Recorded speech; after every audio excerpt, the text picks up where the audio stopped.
Episode 9. டீயும் என் கதையும் கேட்கலாமா? வாங்க. யாழினி வீட்டில் கல்யாண ஏற்பாடு எல்லாம் பயங்கரமாக நடக்குது. சத்யா கிட்ட அவங்க அம்மா எவ்வளவோ எடுத்து சொல்லியும் அவள் அதை கேட்கல. இப்போ டீ கடையில் இருக்கிறவங்கள ஒருத்தர் சொல்கிறாரு, எனக்கு அப்போவே தெரியும், இவன் அடிக்கடி அவங்க வீட்டுக்கு போகும்போதே நினச்சேன் இப்படி தான் ஏதாவது ஆகும்னு. இப்போ பாரு, பொண்டாட்டி தங்கச்சியை கல்யாணம் பண்ணிக்க போகிறான். சத்யா அப்பா மட்டும் இருந்திருந்தானா இதெல்லாம் நடக்க விடுவானா? எல்லாம் விதி அப்படின்னு பேசிக்கிறாங்க. இங்கே சத்யாக்கும் அவளோட அக்கா ஹஸ்பண்டுக்கும் கல்யாணம் முடிஞ்சிருது. அவர் சத்யாவை கூட்டிகிட்டு அவங்க வீட்டுக்கு போயிடுறாங்க. இப்போ யாழினியும் அவங்க அம்மா மட்டும் தனியாக தான் இருக்காங்க.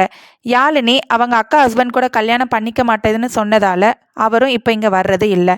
யாழினி அம்மாவுக்கு ஏற்கனவே உடம்பு சரியில்லாமல் இருந்ததால் அவங்க அம்மாவும் இப்போ இறந்துடுறாங்க. இப்போ யாழினி என்ன பண்ண போகிறான்னு அடுத்த எபிசோடில் பார்க்கலாம். போன விடுகதைக்கான ஆன்சர் என்னன்னு பார்க்கலாமா? வாங்க. அரசன் ஆளாத கோட்டைக்கு பகல் காவல்காரன் ஒருவன், இரவு காவல்காரன் ஒருவன். அவர்கள் யார்? பதில் சூரியன், சந்திரன். இன்னைக்கான விடுகதை என்னன்னா, கடலில் கலக்காத நீர், யாரும் குடிக்காத நீர், அது என்ன? இந்த மாதிரி தொடர்ந்து ஒரு தொடர்கதையுடன் ஒரு விடுகதை கேட்கணும்னா டீயும் என் கதையும் சேனலை லைக் பண்ணுங்கள், ஷேர் பண்ணுங்கள், சப்ஸ்கிரைப் பண்ணுங்கள். தேங்க்யூ.